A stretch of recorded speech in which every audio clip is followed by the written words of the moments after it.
사기 6장 11절부터 18절까지의 말씀만 함께 봉독하시겠습니다. 11절부터 함께 봉독하시겠습니다. 여호와의 사자가 아비에셀 사람 요아스에게 속한 오브라에 이르러 상수리 나무 아래에 앉으니라. 마침 요아스의 아들 기드온이 미디안 사람에게 알리지 아니하려 하여 밀을 포도주 틀에서 타작하더니 여호와의 사자가 기드온에게 나타나 이르되 큰 용사여 여호와께서 너와 함께 계시도다 하매 기드온이 그에게 대답하되 오 나의 주여 여호와께서 우리와 함께 계시면 어찌하여 이 모든 일이 우리에게 일어났나이까.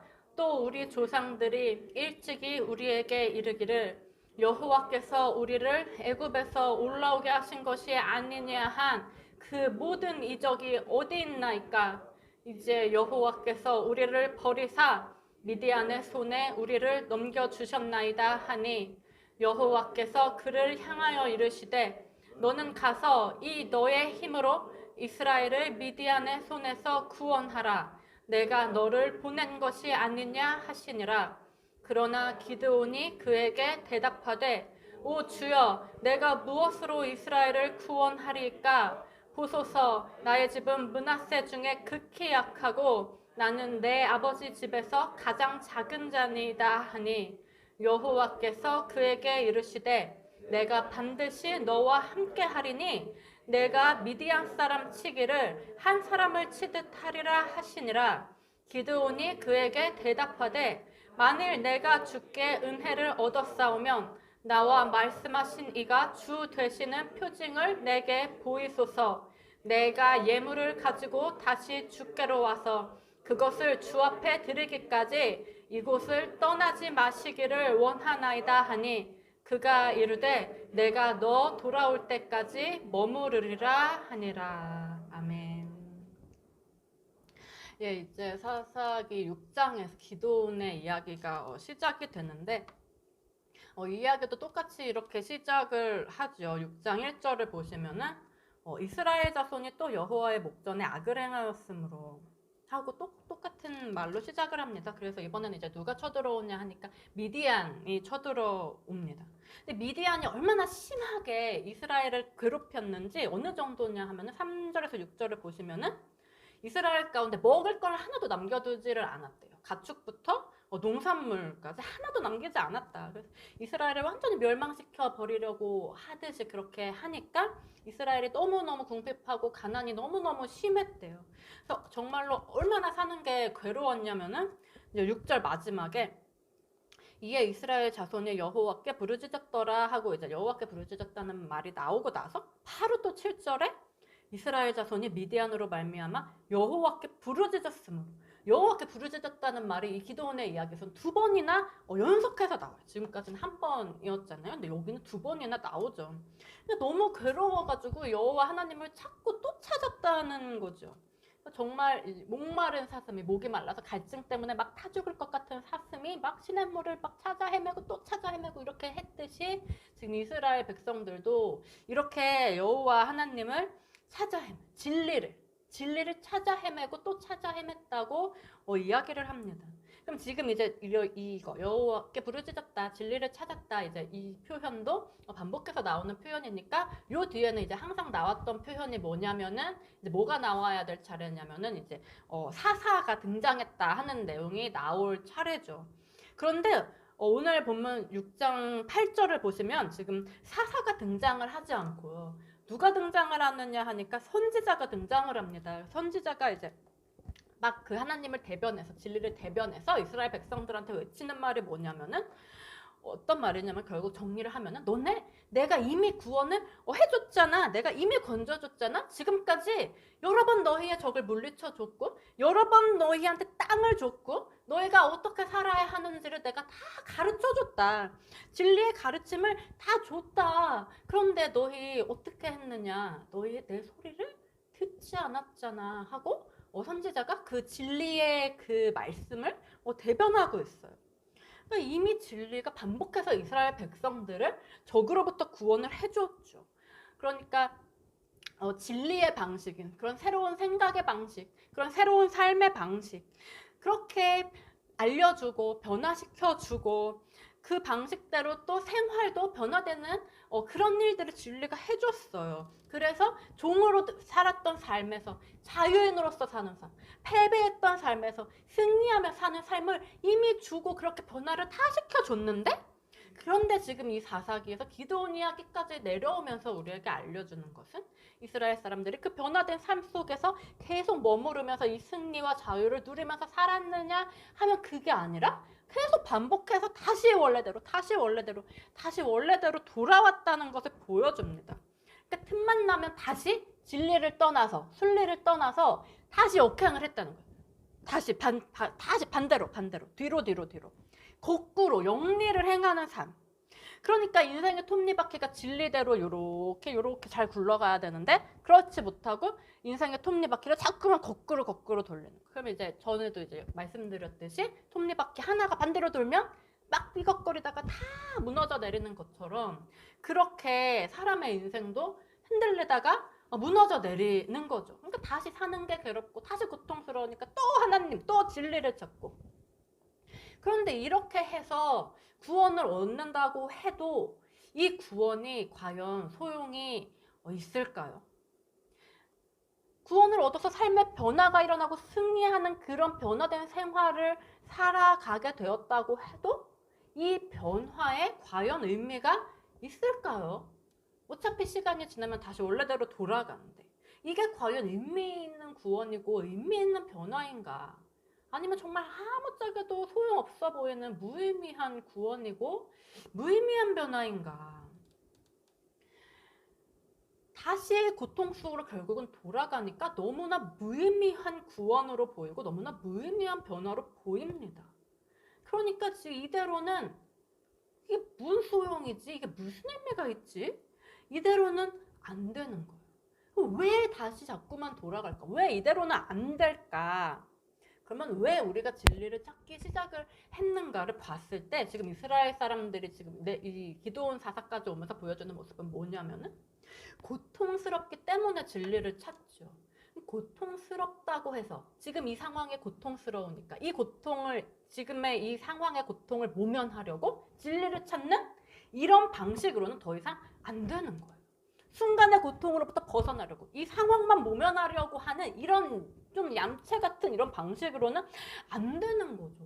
이게 아니라 좀 더 근본적으로 진리를 갈망하고 더 그로 말미암아서 그 진리로 말미암아서 오는 더 근본적인 변화가 필요한 시점에 다다랐다. 이것을 이야기하는 것이 뭐냐면 지금 사사기에서 기드온의 시점에 이르러서 선지자가 나타나서 너희 왜 내 말을 듣지 않느냐? 내가 수도 없이 구원해줬는데 왜 나를 듣지 않느냐? 왜 나를 그렇게 너희 마음대로 생각하고 나를 그렇게 계속 버리느냐라는 이 선지자의 외침인 거죠.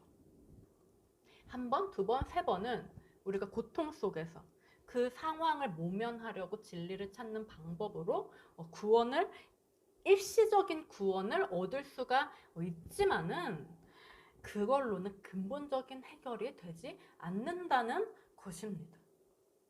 그렇다면 우리에게는 무엇이 필요할까요? 내가 지금의 이 상황을 모면하려고 진리를 찾는 게 아니라 진짜 진리 그 자체에 대한 갈망이 필요한 거죠. 지금 이 상황 자체를 모면하는 게 아니라 자꾸만 상황이 이렇게 되도록 만들어 나가는 나 자신, 이 나 자신, 이런 끔찍한 나 자신이 근원적으로 달라지기를 꿈꾸는 그런 변화에 대한 소망이 필요한 시점입니다. 그래서 내 생각이 달라지고 내 방식이 달라지고 나라는 존재 자체가 완전히 이전과는 다른 존재로 마치 사람의 신이 되듯이 더 쉬운 예로 우리가 볼 수 있는 게 마치 달걀이 병아리로 변하듯이 마치 고치, 번데기가 나비가 되듯이 머리부터 발끝까지 모든 것이 달라지잖아요. 그렇게 완전히 탈바꿈되는 그런 변화에 대한 소망과 그 변화를 이루어줄 진리에 대한 그런 소망이 필요한 거예요. 그리고 그 진리를 어떻게 얻을 수 있는가에 대한 고민과 심각한 우리의 자세가 필요한 거죠. 그러니까 정말 근본적인 변화가 필요하다. 이러한 필요성을 지금 이스라엘 자손들이 처음으로 이 선지자를 통해서 자극이 됐어요. 언제냐? 몇 번의 진리 체험이 있은 후냐 하면은 3번의 진리 체험이 있습니다. 앞에 3번의 사사가 나오지 않았습니까? 3번의 체험이 있은 후에. 그래서 그 3명의 사사, 그 3번의 진리로 인한 그 몇 번의 구원 체험이 또 있었습니까? 3번의 구원 체험이 이미 있었어요. 그러면 그 구원 체험으로 말미암은 생활의 변화, 삶의 변화가 또 몇 번 있었어요. 3번이나 있었어요. 그러니까 구원도 변화도 그 모든 것에 대한 체험이 이미 충분히 여러 번 내가 더 이상 뭐 누구 말을 듣지 않아도 이게 뭔지는 이미 알아 라고 할 정도로 있은 후에 지금 그 근본적인 변화에 대한 자극을 선지자를 통해서 받고 있는 거죠. 오늘날 우리들의 모습도 마찬가지인 것 같습니다. 우리도 삶 속에서 진리를 체험하는 각자의 경험들이 있죠. 즉 하나님을 체험하는 경험들이 있어요. 그분의 구원과 그로 말미암은 내 삶의 변화를 체험하면서 우리가 계속해서 신앙생활을 하죠. 한 번이 아니죠. 여러 번입니다. 그러니까 우리가 좀 하나님의 믿으면서 신앙생활 하는 게 힘들 것 같을 때, 그래서 좀 그만하고 포기하고 싶을 때, 그럴 때마다 또 이걸 체험하니까 그 힘으로 다시 일어나서 다시 신앙의 길을 가고, 또 넘어지고 쓰러져 있을 때 그걸 체험하니까 또 다시 일어나서 그 길을 가고, 이렇게 계속해서 믿음의 길을 우리가 걷는데, 그런데 어떻냐면 어느 시점에 도달하면 우리가 한계를 느껴요. 한계. 뭐의 한계냐면 변화의 한계를 느낍니다. 어느 순간 변화가 멈춰요. 그냥 멈춰버리면 사실 다행일 것 같은데 멈추면 그때부터는 사실은 퇴보가 시작되죠. 나아가지 않으면 후퇴밖에 없는 것이 신앙생활의 길이라는 거라서 멈추는 순간 후퇴하다가 오히려 예전보다 더 심해질 때도 있죠. 그럼 그 한계의 지점에서 우리는 보통 이렇게 많이 생각을 합니다. 아, 여기까지인가 보다. 그치, 그렇겠지. 내가 사람인데. 사람 이만큼 변한 것만 해도 대단한 거지. 이보다도 어떻게 해? 그러면 사람이 아니지. 이런 생각을 우리가 많이 해요. 아, 이렇게 태어났는데, 타고 나기를 하나님이 나를 이렇게 만드셨는데 라는 생각까지도 심지어 하죠. 그런데 이렇게 우리가 사람인데 여기서 어떻게 더 변해? 라고 생각한다는 것은 사실은 내가 경험한 그 변화가 뭐의 힘으로, 누구의 힘으로 이루어진 변화라는 걸 인정하는 걸까요? 사람의 힘으로 이루어진 변화라는 걸 인정하는 거죠. 하나님의 힘으로 변화된 게 아니라 사람의 힘으로 변화됐다는 걸 인정하는 상당히 가슴 아픈 안타까운 얘기가 사람이 이 정도면 됐지 어떻게 여기서 더 변해라는 말인 것 같아요. 왜냐하면 아까도 함께 찬양하셨지만은 하나님께는 능치 못함이 없다. 하나님의 능력은 전능하시다. 그렇다면 왜 내 변화는 대체 이 정도밖에 안 될까요? 사람이니까 이 정도면 충분하다. 그렇다면 사실은 우리가 하나님을 믿는 이유가 뭘까요? 사람으로 살려면 사실은 하나님을 안 믿어도 될 것 같아요. 하나님 안 믿어도 이미 사람으로 태어난 사람이니까. 우리는 왜 하나님을 믿을까요? 우리는 사람인 내가 하나님이 되려고 하나님을 믿는 거죠. 하나님이 되려고. 이 말의 의미가 뭘까요? 우리가 쉽게 고백을 합니다. 내 안에 내가 살지 않고 그리스도께서 사시는 삶을 소망한다. 내 삶을 내가 아닌 그리스도께서 사시는 삶을 소망한다고요. 이러한 삶을 꿈꾸기 때문에 우리가 스스로 뭐라고 부르냐면 그리스도인이라고 부르고 또 서로를 그리스도인이라고 부르고 또 다른 사람들로부터도 그리스도인이라는 말을 듣죠. 그리스도인, 이 인이 사람인이잖아요. 그리스도 사람이라는 뜻인데 그리스도 사람이라는 게 그럼 어떤 의미일까요? 그리스도이면서 동시에 사람인 존재. 사람인데 그리스도인 존재. 그럼 그리스도는 뭐죠? 그리스도는 살아계신 하나님.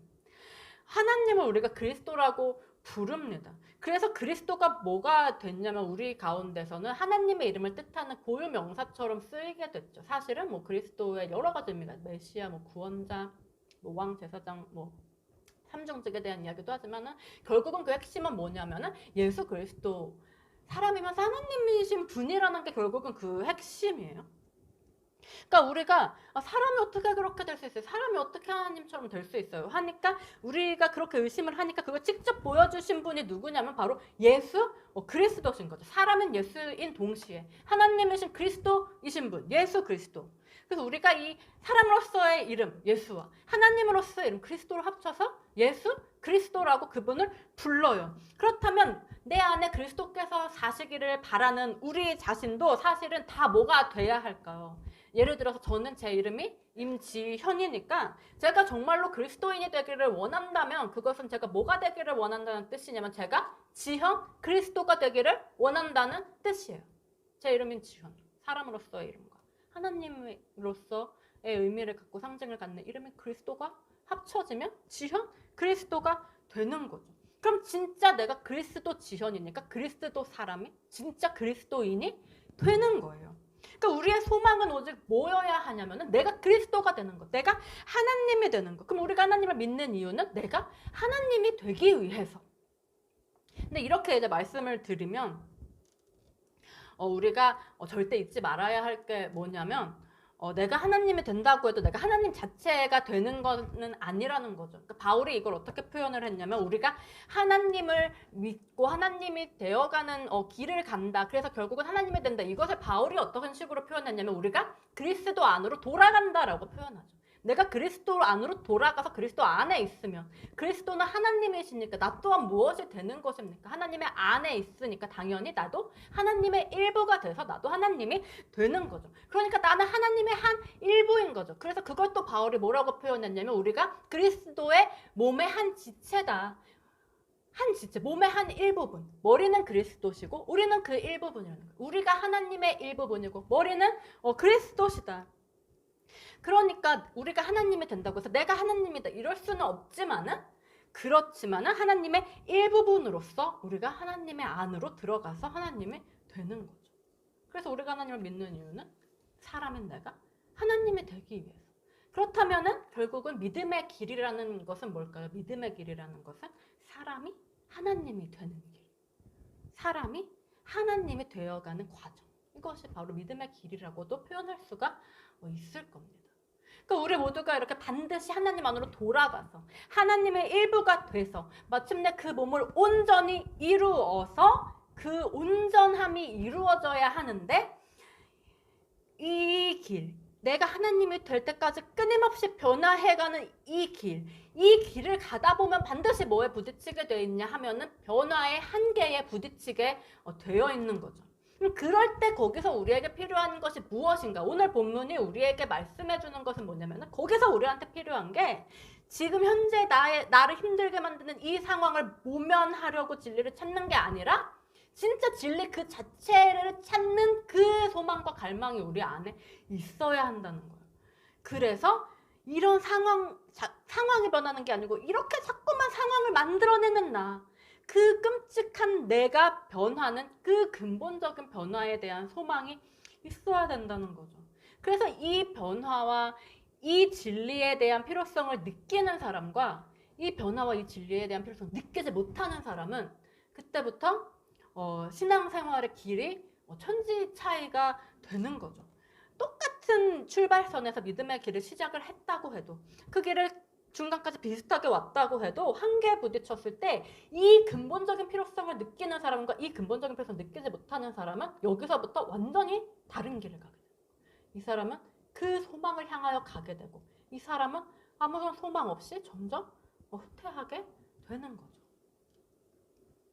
그래서 우리가 내 상황을 변화시켜줄 존재로서의 진리가 아니라 내 주위 사람을 변화시켜주고 내가 원하는 대로 주변 환경을 만들어줄 존재로서의 진리가 아니라 나라는 존재를 변화시켜줄 존재로서의 진리. 내 생각과 내 방식을 변화시켜줄 존재로서의 진리를 반드시 찾아야만 해요. 그래서 만약 우리가 이 진리를 찾게 되고 이 변화를 꿈꾸게 된다면 어떨까요? 지금까지 경험했었던 구원, 지금까지 경험했었던 변화, 이런 것들을 제가 이제 조금 전에 무의미한 구원, 무의미한 변화라고 표현을 했지만, 만일 그로 말미암아서 우리가 더 본질적인 진리를 찾게 되고 더 근본적인 변화를 꿈꾸게 된다면, 이 무의미해 보였던 구원과 무의미해 보였던 변화는 뭐예요? 이것을 이루게 하기 위해서 존재하는 유의미한, 아주 의미 있는 구원과 아주 의미 있는 변화가 되는 거죠. 그렇지만 만일 이것을 바라보지 못하게 된다면 이건 그냥 무의미한 구원이고 무의미한 변화인 채로 그렇게 끝나 버리겠죠. 그래서 반드시 이 진리 자체에 대한 소망, 나의 근본적인 변화에 대한 소망, 이것이 있어야지만 지금까지 겪었던 구원과 지금까지 겪었던 변화가 의미가 있다라는 것을 우리에게 알려주는 것이 지금 이 본문에서 등장한 선지자가 외친 말입니다. 지금까지 내가 몇 번 구원해줬다. 지금까지 내가 몇 번을 너희를 변화시켜줬다. 너희는 그래도 내 음성을 듣지 않는다. 나를 찾지 않는다. 나라는 존재 자체를 찾지 않고 너희가 원하는 것들을 해결해주는 존재로만 나를 찾는다. 그래서 이 선지자를 통해서 이스라엘 백성들이 이런 근본적인 변화의 필요성을 느끼고 알게 됐을 때, 이때 이제 드디어 누가 등장을 하냐면 사사 기드온이 바로 이때 등장을 합니다. 근데 기드온이 어떻게 등장을 하냐면, 아까 함께 읽으셨던 11절에서 기드온이 이제 뭘 하고 있었는가 하니까 타작을 하고 있었는데, 어디서 했냐고 하니까 포도주 틀에서 했다고 합니다. 근데 보통 타작을 어디서 하죠? 넓은 마당에서 하죠. 넓은 데가 이제 타작하기가 좋으니까. 그런데 포도주 짜는 그 작은 틀 안에서 몰래 숨어서 거기서 이렇게 타작을 하고 있었다. 왜일까요? 미디안 사람에게 들킬까봐 그랬던 거겠죠. 들키면 이제 다 뺏기니까 겁이 나고 무서워가지고 혼자 몰래 숨어서 타작을 하고 있는데, 이때 여호와의 사자가 나타나서 하는 말이, 큰 용사여 여호와께서 너와 함께 계시도다 하고 말을 해요. 기드온을 몰래 숨어서 막 이렇게 타작하고 있는 기드온을 큰 용사여 이렇게 부르는 거죠. 마치 놀리는 것 같아요. 그리고 기드온이 지금 미디안 사람 때문에 막 벌벌 떨고 있는데 막 여호와께서 너와 함께 계신다 하고 말합니다. 이거 장난치는 것도 아니고. 기드온이 웃깁니다. 황당해요. 그래서 어이가 없어서 하는 말이, 주님, 여호와께서 정말 우리와 함께 계시면 대체 왜 이 모든 일이 우리에게 일어났습니까? 우리 조상들이 말하기를 여호와께서 우리를 애굽에서 구원해 주셨다. 그 종의 생활에서 우리를 구원해 주시고 자유를 주시고 이 땅으로 인도해 주셨다 하는데, 그때 베풀어 주셨던 그 놀라운 기적과 이적들은 다 어디로 갔습니까? 그땐 우리를 구원해 주시더니 이젠 우리를 버려서 우리를 미디안한테 그냥 넘겨주신 게 틀림없어요. 이 기드온의 모습은 우리에게 뭘 보여주냐면, 하나님의 구원을 체험했는데, 변화를 체험했는데, 승리를 체험했는데, 한 번도 아니고 두 번, 세 번, 여러 번 체험했는데, 그 후에 다시 본래대로 돌아간 그 자기 자신으로 말미암아 절망에 빠져있는 사람의 모습을 우리에게 보여줘요. 그 절망에 빠져서 스스로를 비웃고 있는 낙심한 사람의 모습을 우리에게 보여주고 있죠. 하나님 뜻대로 살겠다고 그렇게 열심히 기도했고, 그렇게 열심히 씨름해왔고, 그렇게 몸부림치면서 신앙생활을 해왔는데, 그 길에 어떤 지점에서 자기 자신을 봤을 때 내 인생은 여전히 그 모양 그 타령인 거죠. 나는 여전히 세상의 공격에 절절매고 작은 일 하나에도 일희일비하면서 살아가고, 내 인생에 작은 파도 하나만 덮쳐도 이리 흔들 저리 흔들, 성경이 말하는 믿음에 승리하는 사람의 모습과는 전혀 다른 그런 삶을 여전히 살고 있는 것입니다. 여호와께서 우리의 승리시라고, 도대체 그 승리가 어디에 있느냐? 진리가 우리를 자유케 한다고, 도대체 그 자유가 어디에 있느냐? 사랑은 오래 참고, 사랑은 온유한, 원통함을 품지 않고 원수도 사랑한다고 하는데, 모든 걸 받아주고 모든 허물을 덮어준다고 하는데, 실제로 내 삶은 어떤가? 나는 여전히 나를 미워하는 사람, 그 사람을 나도 미워하고, 그 미움 때문에 내 마음에는 고통이 있고, 나는 여전히 나를 괴롭히는 사람 때문에 사는 게 괴롭고, 그래서 마음이 너무 힘들고, 하나님이 나와 함께 한다면, 진리가 나와 함께 한다면 과연 내 삶이 이럴 수가 있을까? 하나님이 나를 버렸나 보다. 차라리 진리를 경험하지 못했다면, 구원을 경험하지 못하고 변화를 경험하지 못했다면 덜 좌절하고 덜 절망할 것입니다. 경험했기 때문에 더 크게 절망하고 더 크게 좌절해요. 하나님이 나를 버렸나 보다. 하나님이 우리를 버려서 미디안에 넘겨주신 게 틀림없어요. 그런데 이렇게 말하는 기드온한테 하나님은 뭐라고 말씀을 하시느냐면 14절을 보시면 이렇게 말씀을 하세요. 너는 가서 이 너의 힘으로 이스라엘을 미디안의 손에서 구원하라. 내가 너를 보낸 것이 아니냐. 예전 같았으면 어땠을까요? 차라리 구원의 경험이 없었던 예전의 상태였다면, 아니면 뭐 그냥 한 번 정도 경험했던 그런 상태였다면은 하나님이 나를 보내신대. 좋았어. 나가자. 신난다. 가서 싸우자. 하고 신나서 나갔겠죠. 그런데 지금은 어떠냐면은 이렇게 나가서 싸워봤자, 그래서 이겨봤자 뭘 아냐면 이 승리의 기쁨이 이때뿐이다. 이 승리로 말미암은 삶의 변화가 이때뿐이라는 걸 알아요. 이때가 지나고 나면 다시 원래대로 돌아갈 거라는 사실을 이미 압니다. 다시 세상의 종이 되고 다시 죄의 종이 돼서 절절매면서 살 거란 걸 알아요. 그러면 지금 싸워봤자 뭐 할까요? 지금 이겨봤자 뭐가 있을까요? 설사 이겨서 구원을 얻는다고 해도 이게 진짜 구원이라고 할 수 있을까요? 어차피 또 원래대로 돌아갈 텐데.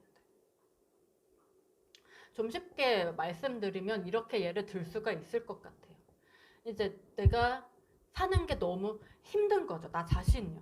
왜 힘든지 그 이유는 각자가 다르겠죠. 근데 아무튼 너무 힘들어요. 너무 괴로워요. 누가 나를 좀 도와줬으면 좋겠고 나를 좀 구해줬으면 좋겠어요. 누가 나를 구원해주길 바래요. 근데 그때 목사님이 이렇게 말씀하시는 거예요. 내일부터 40일 작정기도회를 합니다. 우리 다 같이 기도합시다. 기도하면 하나님의 힘으로 승리합니다. 다 이길 수 있습니다. 괴로움이 아닌 기쁨의 삶을 살 수 있습니다. 이런 이야기를 들으면 기도해본 적이 없거나 아니면 한두 번 뭐 해본 사람은 어떨까요? 뭐 해본 적이 없는 사람은 정말 기도하면 그렇게 될까? 그래 기도해보자 하면서 패기 있게 뭐 참여해볼 수 있겠죠. 한 번 정도 경험해본 사람은 한두 번 기도도 해봤고 응답 받아본 경험도 있다면은 그래 그때도 그러셨는데 이번에도 하나님이 해주시겠지. 좋아 다시 그때처럼 해보자 하면서 참여할 수가 있을 거예요. 참여하기가 쉬울 겁니다. 그런데 사실 3번, 4번, 5번 이렇게 기도해보고 응답도 받아봤던 그런 사람은 어떨까요? 무슨 생각이 먼저 들까요? 다시 내가 절절매고 있는 이 시점에서 기도해서 응답 받으면 뭐해? 응답 받고 신나면 뭐해? 시간이 지나면 다시 원래대로 돌아갈 텐데. 이런 거죠. 만일 내가 지금 힘든 이유가 만약에 인간관계 때문에 내가 너무 힘들다면 막 나를 괴롭히는 어떤 사람이 있는 거예요. 그 사람 때문에 내가 너무 힘들어요. 이것 때문에 여러 번 기도했던 적이 있어요. 그때마다 응답을 받았고 하나님이 막 또 사랑도 막 쏟아부어 주셨어요. 그래서 막 사랑해야겠다고 생각했어요. 결단하고 막 그 사람을 사랑하려고 노력하고 그렇게 내 삶이 변화된 그런 적도 있는데, 근데 뭐 항상 그때만 그랬지 또 몇 달 지나고 나면은 뭐 똑같아졌고 지금은 오히려 처음보다 더 나빠진 것 같아요. 그러면 어떤 생각이 들까요? 에휴 기도 뭐하러 해. 기도하면 괜히 또 감동받아가지고 나 또 막 결심하지. 나 괴롭히는 저 사람 막 사랑하겠다, 섬겨주겠다, 막 잘해주겠다 막 결심하지. 그래서 막 어떻게든지 막 잘해주려고 노력하고 막 다 참으려고 하고 막 열심히 해. 근데 그래봤자 무슨 소용이 있는가. 그 사람은 여전히 나를 괴롭힐 뿐이고 나도 참다가 막 애쓰면서 참다가 안 돼서 폭발하면은 막 더 퍼부어대고, 그러면 퍼부어된 나 자신을 나중에 돌아보면서 또 좌절하고 기도한 게 다 무슨 소용인가. 애초에 처음부터 잘해줄 생각을 안 하는 게 나은 것 같아. 애초에 처음부터 참을 생각을 안 하고 그냥 사랑할 생각을 그냥 안 하고 그냥 좀 거리를 두고 그냥 너는 너들 나는 나들 모르는 사람 없는 사람인 것처럼 사는 게 더 힘들고 나중에 좌절할 일도 없고 그게 더 편하고 좋은 것 같다. 근데 뭐하러 기도를 할까?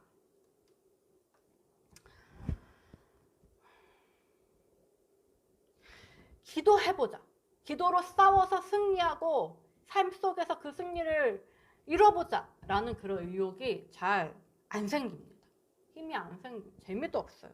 이런 모습을 보여주는 게 지금 이어지는 15절의 기드온의 대답입니다. 하나님이 내가 너를 보냈다 라고 해도 기드온이 뭐라고 대답하냐면 오 주여 내가 무엇으로 이스라엘을 구원하리이까 보소서 나의 집은 므낫세 중에 극히 약하고 나는 내 아버지 집에서 가장 작은 자니이다. 완전히 낙심하고 포기한 모든 변화를 포기한 사람의 모습이죠. 그런데 이런 기드온한테 하나님은 어떻게 하시냐면은 그냥 그래 알았어 미안했다 이렇게 하시지 않고 계속해서 말씀을 주세요. 계속 약속을 주세요. 16절에 보시면 또 말씀하세요. 내가 반드시 너와 함께 하리니 네가 미디안 사람 치기를 한 사람을 치듯 하리라 하시니라. 근데 여기까지 왔는데 기드온이 뭐라고 하시는 줄 아십니까? 아시겠죠? 같이 읽으셨으니까. 원래도 잘 아실 것 같아요. 기드온이 뭐라고 하냐면 만일 내가 주께 은혜를 얻었사오면 나와 말씀하신 이가 주 되시는 표징을 내게 보이소서. 의심해요. 지난번에 이런 말씀을 드렸습니다. 성경의 큰 역할 중에 아주 중요한 한 가지가 뭐냐면은 우리를 의심하게 하는 것이다. 의심하게 하는 거죠. 내가 지금 하는 생각이 옳은 건지, 내가 너무나 당연하게 갖고 있었던 이 생각들이 정말 옳은 건지, 나뿐만 아니라 모두가 다 그렇게 살고 모두가 다 그렇게 생각하고 당연하다고 하는 그 삶의 방식들이 정말로 옳은 건지, 그리고 그래서 저렇게 안 하면 저건 틀린 거야, 저거는 잘못된 거야 라고 모두가 화내면서 비난하는 그 생각이 정말로 맞는 것인지, 그 모든 걸 의심하게 하는 역할을 하는 것이 바로 성경이다.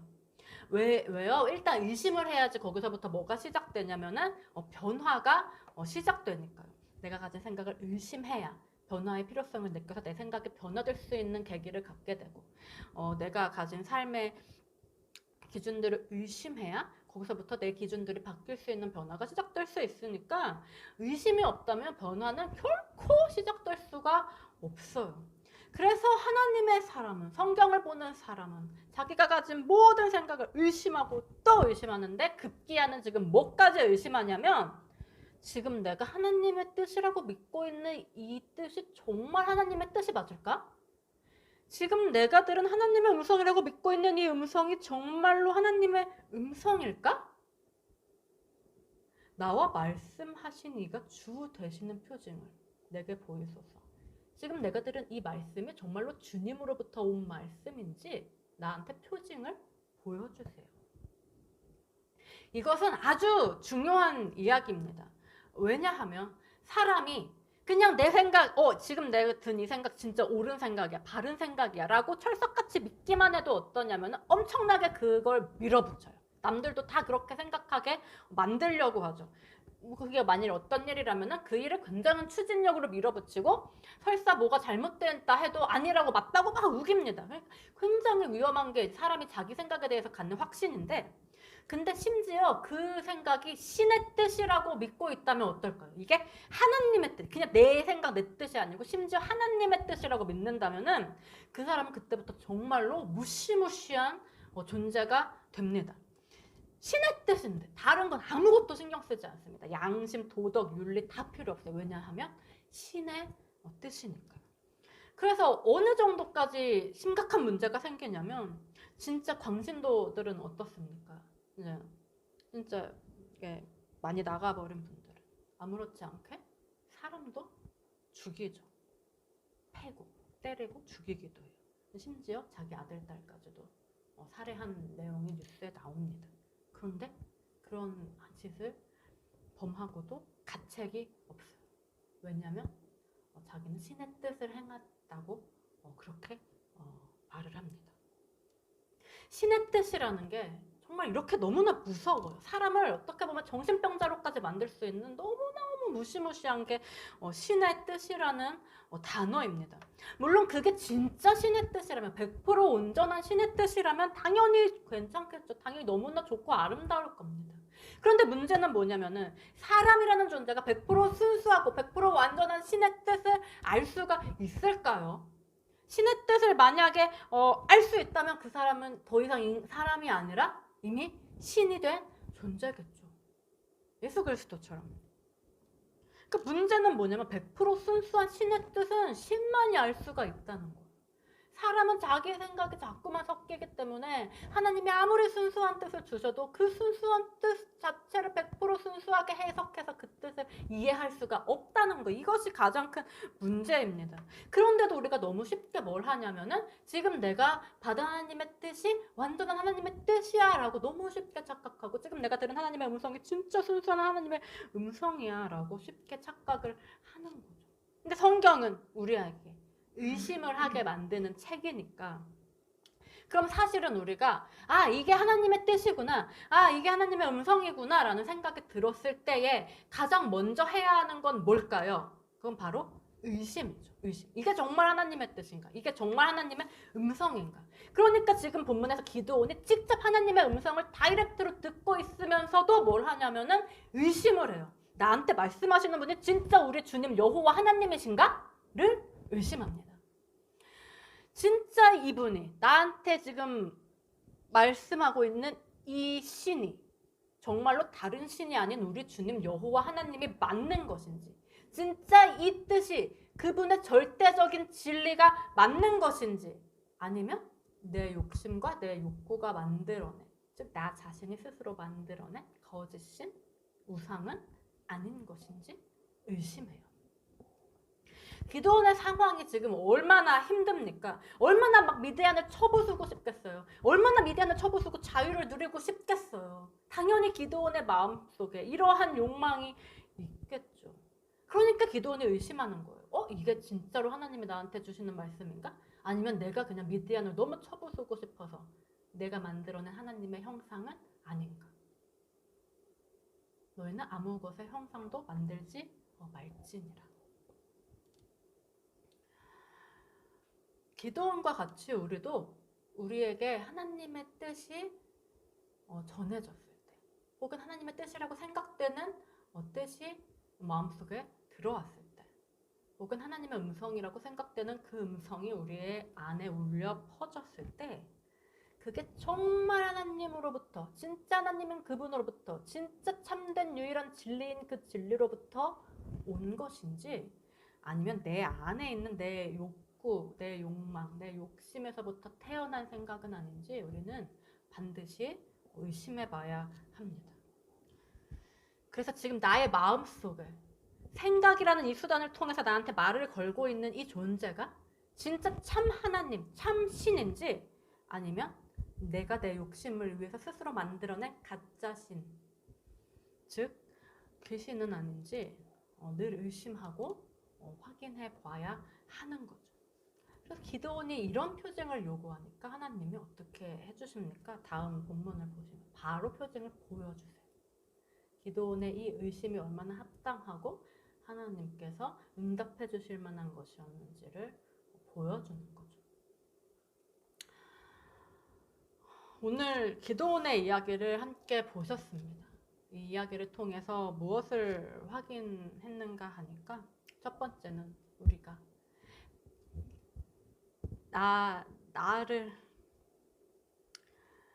나를 둘러싼 이 상황의 괴로움 때문에 진리를 찾는 것이 아니라 진짜 진리 그 자체를 찾는 진짜 참된 진리에 대한 소망 속으로 들어가야 한다는 것. 그리고 두 번째는 그 진리로 말미암은 나 자신의 근본적인 변화의 필요성을 느껴야 한다는 것을 함께 봤습니다. 그리고 세 번째로는 그 진리의 생각이 그래서 진짜 나를 찾아왔을 때, 정말로 진리의 음성이 나에게 들려왔을 때, 그때 우리가 해야 할 가장 첫 번째 것은 무엇이냐? 의심을 해야 한다. 이 생각이 정말로 참된 진리인지 아니면 내 욕심과 뒤섞여서 만들어낸 거짓 진리, 유사 진리는 아닌지. 그래서 이렇게 의심하고 계속해서 의심하다 보면 우리가 마침내는 뭐까지 의심을 하게 되냐면, 내가 지금 정말로 아무 의심도 없이 하나님이라고 믿어온 이분, 내가 가진 하나님에 대한 이미지, 내가 가진 하나님에 대한 지식, 내가 하나님이라고 믿고 있는 이 존재가 진짜 성경이 말하는 그 하나님이 맞나?